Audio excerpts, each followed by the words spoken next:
मानव अधिकार। हर वर्ष पूरी दुनिया में इसके ऊपर विश्व मानवाधिकार दिवस मनाया जाता है। लेकिन मानव अधिकार के लिए जो लड़ाइयाँ वर्तमान में लड़ी जाती हैं धर्म, जाति और संप्रदाय विशेष के नाम पर, क्या वाकई में उस लड़ाई की जरूरत है?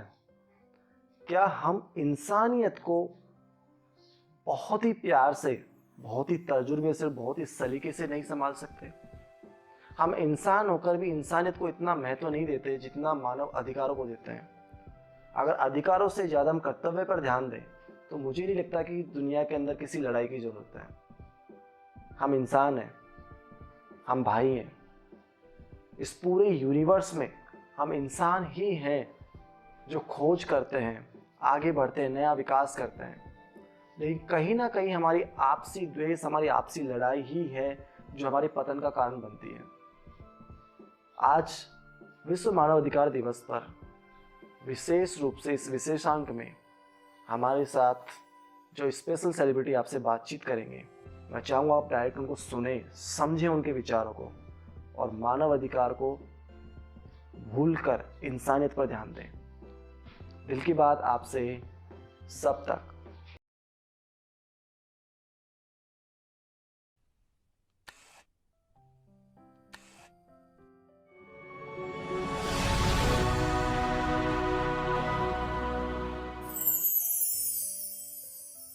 सभी साथियों को नमस्कार।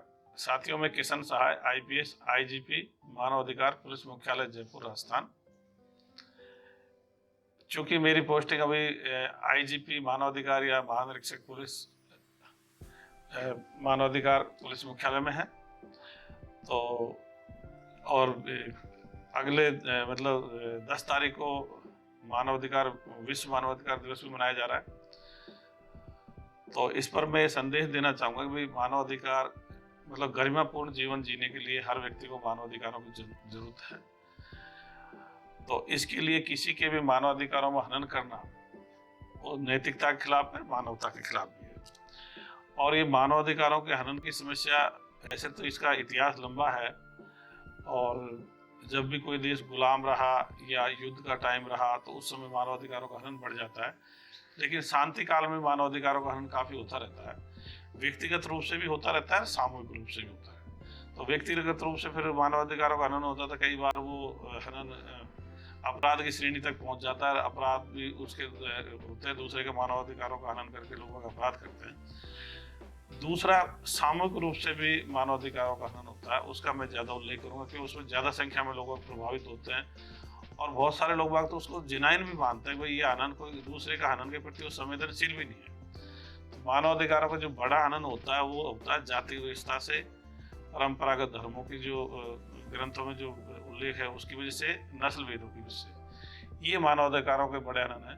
तो इनको वैसे तो सभी देशों में जो सरकार है उन्होंने अपने राष्ट्रीय स्तर के मानव अधिकार बना रखे हैं, राज्य स्तर के मानव अधिकार हैं, पुलिस हेडक्वार्टर में पोस्टिंग है, कई जगह जिलों में भी मानव अधिकारों के बचाव के लिए, संरक्षण के लिए पदाधिकारी लगा रखे हैं। और विश्व स्तर पे भी यूएनओ ने भी मानव अधिकार के लिए व्यवस्था कर रखी है। तो मैं एक तो भारत में कहूँगा, भारत में जैसे जातिगत व्यवस्था है, इसमें बड़े स्तर पे मानव अधिकारों का हनन होता है। कई जैसे पहले से शूद्र या दलित जिनको या कमजोर जाति मानते हैं उनके साथ ऐसा भेदभाव होता है।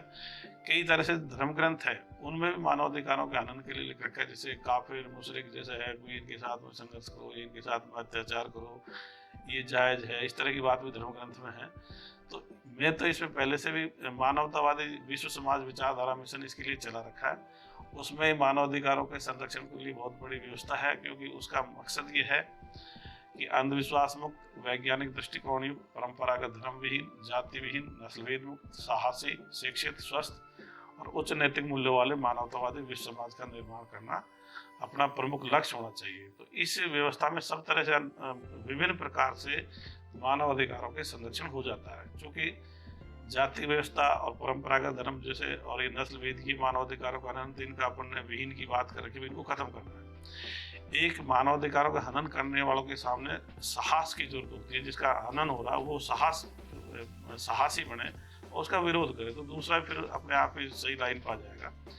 तीसरा, उच्च नैतिक मूल्य होने चाहिए। जो सबल हैं, जिनमें ज़्यादा ऐसे आदमी हैं, उनमें अगर नैतिकता होगी तो वो ऑटोमेटिकली मानवाधिकारों को दूसरे का हनन नहीं करेंगे, वो उनकी इज्जत करेंगे, सबकी मानव गरिमा का ध्यान रखेंगे। तो ये विचारधारा मिशन है, इससे लाखों लोग बाग जुड़े हुए हैं, लाखों क्या 10-20 लाख लोग बाग जुड़े हुए होंगे।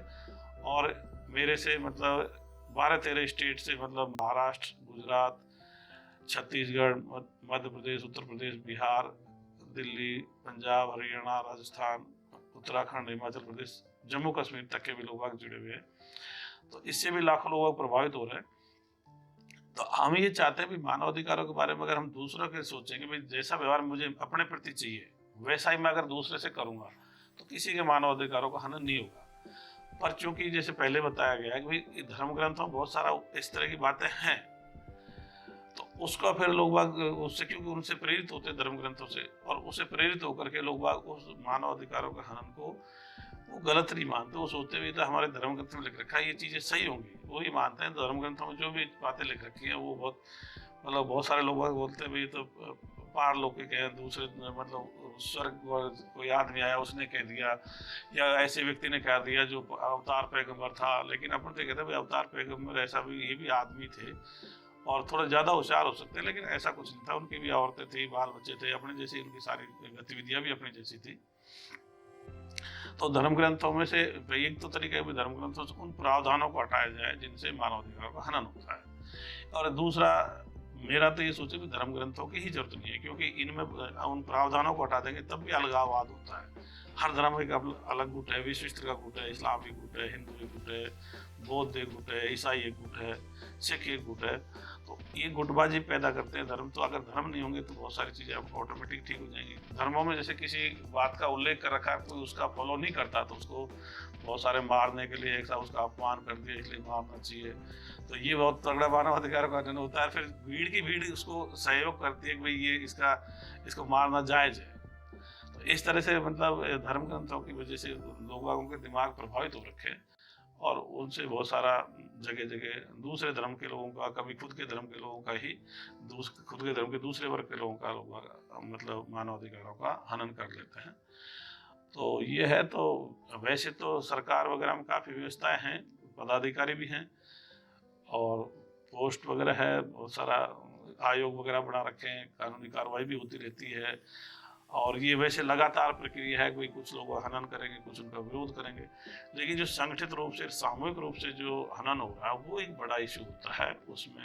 तो उसको खत्म करने के लिए नई विचारधारा की जरूरत पड़ेगी, क्योंकि जो पुरानी विचारधाराएं, ये जो परंपरागत धर्म, ये विचारधारा ही है और इनमें तो प्रावधान है। और ये सब जानते हुए धर्म ग्रंथों में कोई संशोधन नहीं होते। आधुनिक जो संविधान होते हैं उनमें तो हर देश के संविधान में संशोधन हो जाते हैं, लेकिन धर्म ग्रंथों की व्याख्या बदलते रहते हैं किस तरह से घुमा फिरा के, लेकिन उन चीज़ों को हटाते नहीं है। तो धर्म ग्रंथों को हटा करके दूर कर दे। आधुनिक शिक्षा व्यवस्था है, अपनी आधुनिक शिक्षा व्यवस्था है, इसमें किसी तरह का कोई मतलब मानवाधिकारों का हनन नहीं है, इसमें लिंग भेद भी नहीं है, इसमें छुआछूत और जाति भेद भी नहीं है, मतलब ऊंच नीच वाला भेद नहीं है। तो ये जो वर्तमान शिक्षा व्यवस्था है, इसका जितना ज़्यादा से ज़्यादा प्रचार प्रसार होगा उससे भी लोग बाग सीखेंगे। अब नई युवा पीढ़ी है वो तो बहुत सारी चीज़ों को मतलब छोड़ रही है, भारत में तो विशेष रूप से, लेकिन कई जगह जैसे जो ज़्यादा धार्मिक देश है उनमें वो चीज़ नहीं छोड़ पा रहे। इसमें एक चीज़ और ऐड करूँगा, जो अपनी जो वर्तमान शिक्षा व्यवस्था है स्कूल कॉलेज की, ये तो सही है, इसमें मानवाधिकारों के पूरा प्रोटेक्शन होता है। लेकिन जो धार्मिक शिक्षा है इस पर पाबंदी होनी चाहिए। जैसे मदरसा शिक्षा हुआ, गुरुकुल शिक्षा हुआ, इनकी जरूरत नहीं है। इनके जो पढ़े हुए बच्चे हैं वो थोड़े से बायस्ड रहते हैं, वो आम जनता से घुल मिल नहीं पाते। तो इसलिए मिशनरी शिक्षा हो, मदरसा शिक्षा हो, गुरुकुल शिक्षा, इनको सरकार को देखना चाहिए, इन पर पाबंदी लगा कर इनको बुझाए, इनको सब बच्चों को स्कूल कॉलेज की शिक्षा में लाना चाहिए। तो इस तरह की व्यवस्था अगर सरकार करे तो और ज़्यादा फायदा मिलेगा और जनता भी इसमें शामिल हो ताकि उनको बुरा भी नहीं लगे। तो कुल मिलाकर के मैं तो एक चीज़ और कहूँगा, मानवतावादी विश्व समाज की विचारधारा जो अपन लोगों ने चला रखी है 7-8 साल से, उसका जितना ज़्यादा प्रचार प्रसार होगा उतना ही मानवाधिकारों का हनन कम होता जाएगा। किसी भी देश में अपराधों को मिनिमाइज तो कर सकते हैं, लेकिन एब्सोल्यूट जीरो तो नहीं कर सकते। 1 से 2 आदमी होंगे तब भी झगड़े होने की संभावना होगी। कई बार ईगो पे झगड़ा हो जाता है, कोई बस में बैठे सीट को लेके ही हो जाता है। तो छोटी छोटी बात में भी झगड़े तो होते रहेंगे, पर ये बड़े स्तर के मानवाधिकारों का हनन है, इनको व्यवस्था परिवर्तन के द्वारा सही किया जा सकता है। मेरा युवा पीढ़ी को ये संदेश है कि भाई युवा पीढ़ी अपने खेल कूदों में ध्यान दे, पढ़ाई पे ध्यान दे, अपने करियर निर्माण में ध्यान दे। हम जैसे उम्र में बड़े हैं उन लोगों की जिम्मेदारी है देश को मतलब सही दिशा देने की, और ज़्यादा वयोवृद्ध हैं जो रिटायर्ड पर्सन है वो देश के समाज को नई दिशा दें, और जो अधेड़ उम्र में वो परिवार को चलाने के लिए अपना रोजी रोटी कमाएं, और बच्चे और युवा पीढ़ी हो खेल कूद और पढ़ाई लिखाई इसे पूरा ध्यान दे। उम्मीद है आपको आज का एपिसोड जरूर पसंद आया होगा। फिर मिलेंगे नए एपिसोड में नई कहानी के साथ, नई हस्ती के साथ। दिल की बात आपसे, सब तक।